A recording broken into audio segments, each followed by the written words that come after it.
Good morning everyone. আজি ৰাতিপুৱা অদিতি আৰু মই গৈ আছোঁ অদিতি স্কুলত, কাৰণ আজি আছে পেৰেণ্ট টিচাৰ মিটিং। আৰু ৰাতিপুৱা আমি দুয়োটাই গৈ আছোঁ, একদম ৰাতিপুৱা মানে 7টা বজাতে। আৰু ৰাতিপুৱা গুৱাহাটীখন চাওকচোন, ইমান মানে শান্ত হৈ থাকে ন। আৰু এই শান্ত পৰিৱেশটো যদি গোটেই দিনটো থাকিলহেঁতেন, কিন্তু ক'ত থাকিব সেইটো চবেই জানে, নাথাকে আৰু এইটো সম্ভৱ নহয়।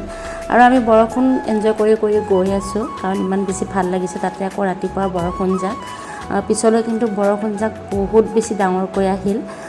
গৈ আছোঁ, যিহেতু ৰাস্তা পূৰা খালী আছে, ধুনীয়াকৈ গৈ আছোঁ। বৰষুণ বহুত বেছি ভাল পাওঁ যেতিয়া বৰষুণ এনজয় কৰি গৈ আছোঁ। আৰু এইফালে চাওকচোন, ৰাস্তাবিলাক ইমান বেছি ভাল লগা হৈছে বৰষুণ জাকৰ সৈতে। আৰু এইফালে কিন্তু অদিতিৰ টোপনি লাগিয়ে আছিলে, যিহেতু তাইক জোৰ জবৰদস্তি উঠাই আনিছোঁ, তো তাইৰ টোপনিৰ আমেজ লাগিয়ে আছে।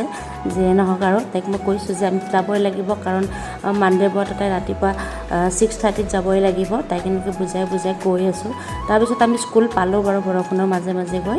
আৰু পিছলৈ বৰষুণ যাক কমিল, আৰু মই মিটিঙৰ পৰা ওলাই আহি মালিকত অকণমান বজাৰ কৰিলোঁ। আৰু এয়া বজাৰ কৰা হ'ল। তো বাই বাই, আকৌ নেক্সট ভিডিঅ'ত লগ পাম। সকলো ভালেই থাকক, বাই বাই।